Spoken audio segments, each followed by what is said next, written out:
Hi guys, welcome back to the channel. As promised, I'm back in the 996 and we're going to run through everything that's wrong with it. Well, everything that's wrong with it so far, touch wood.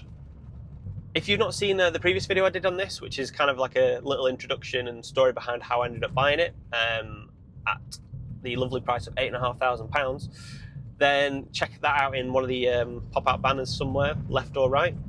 And yeah, jump back into this video when you've finished watching that. So with these kind of cars, I'd always usually do a pre-purchase inspection. For the sake of a couple £100, it's worth doing just to get that peace of mind. Unfortunately with this one, because the price it was at being so low, £8,500, I knew it'd move quick, which means I had to move quick. So I forewent that and took the risk of potentially having a lemon, which I'll let you decide later on if that's true or not. So ignore the pre-purchase inspection. Got the car, and what I ended up doing, first things first, was I took it to the Porsche specialist that I use all the time, which is Meister, based in Warrington, in the northwest of England. I've used them countless times now, and they've always gone above and beyond and done a great job. So thought, you know what, let's get a major service done, which this thing was due, and then I've got at least a base case to start from. And these guys also, even though it's not part of the major service, they'll list out every kind of like major fault they find and give you a nice little list of things to work through, and a nice bill at the end as well. So yeah, I had the major service, and unsurprisingly, given the price and age of the car, there was quite an extensive list of things that needed doing. I'll run through that a little bit later in the video, but yeah, thanks to the guys at Meister for doing such a good job again. Anyway, let's get started with the car. Let me just pull up here and we can have a look at the exterior. It's a little spoiler for the interior for you there. Anyway, let's go. So starting off, there's quite a few scratches and dings. There's a little bit of a crack in the bumper there. Just general marks.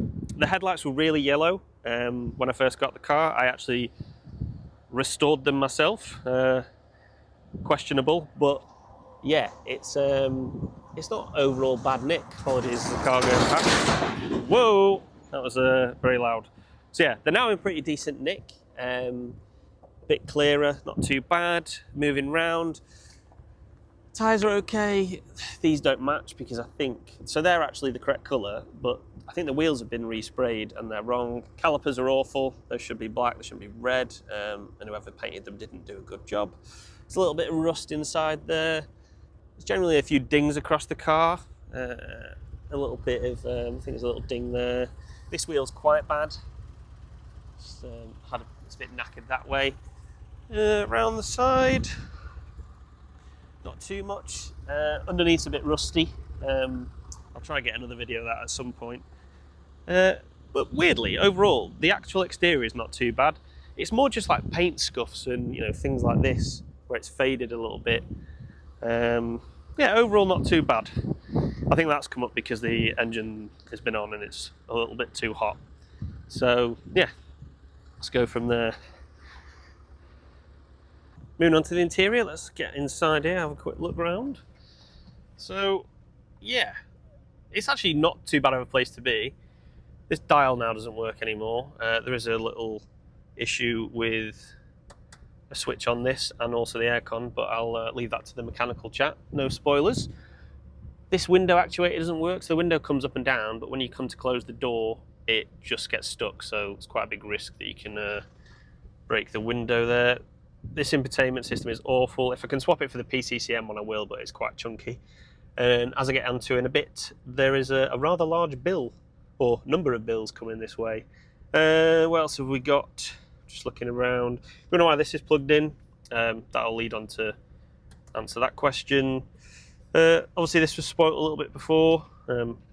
It was a little bit loose, but it's proper ripped off now, so lovely. The rest is actually okay. There's a slight leak coming from behind here, which I've tried to sort out. Quite a few things. Obviously just mentioned that. The general interior though, it just needs a nice good clean. It's not too bad.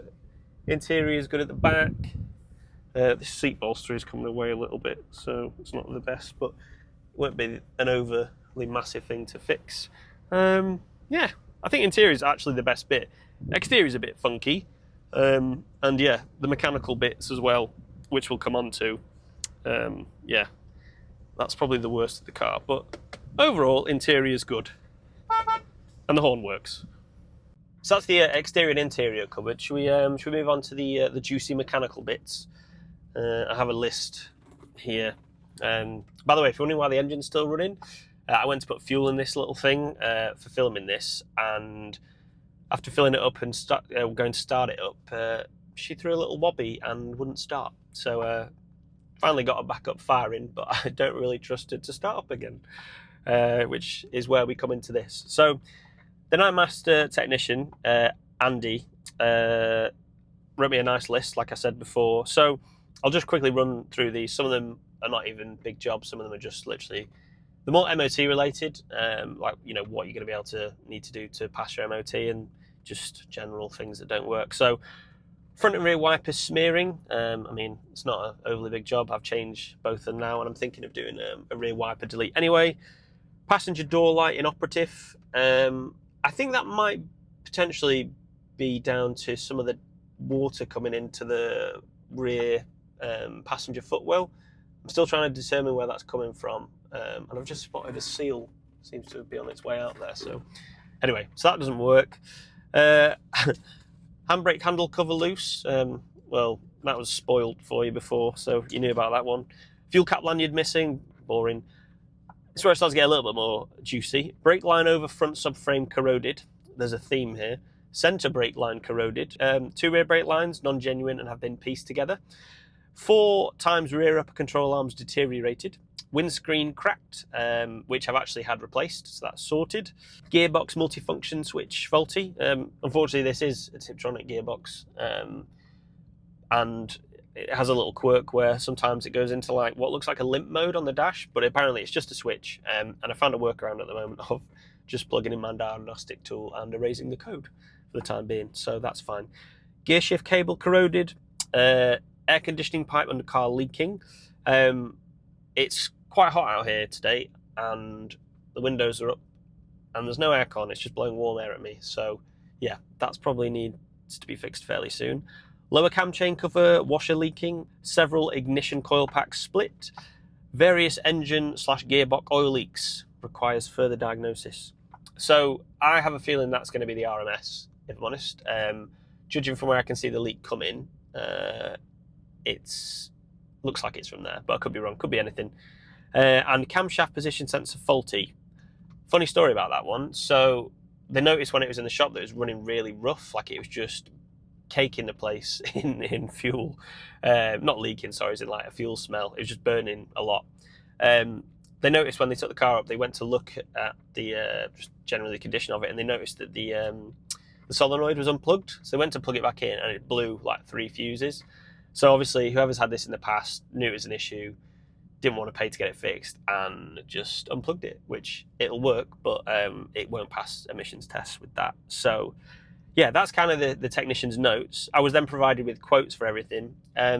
I kind of wasn't surprised at the price of everything. I think everything was fairly reasonable, bar one, which is the brake lines.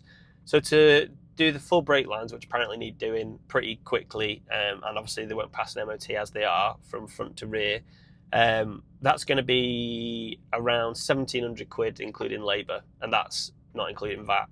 So yeah, from looking at it, the labour costs of that alone are quite expensive. Apparently, you have to drop the transmission slightly to get it looped, one of the lines looped over.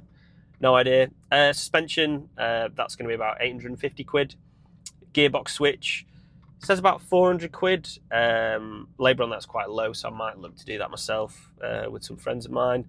Aircon pipe, I say it needs doing. It's kind of a nice to have at the moment. I'll just have the windows down. It's only in situations like this where I'm sweating. Cam solenoid, that's pretty even of labour and parts. It's just under 900 quid. What else have we got? And then the final bit is the ignition coil packs. That's just over 400 quid. Of all the stuff that's listed there, I was told the brake pipes and the cam solenoid are the ones you need to do most because they'll pass your MOT.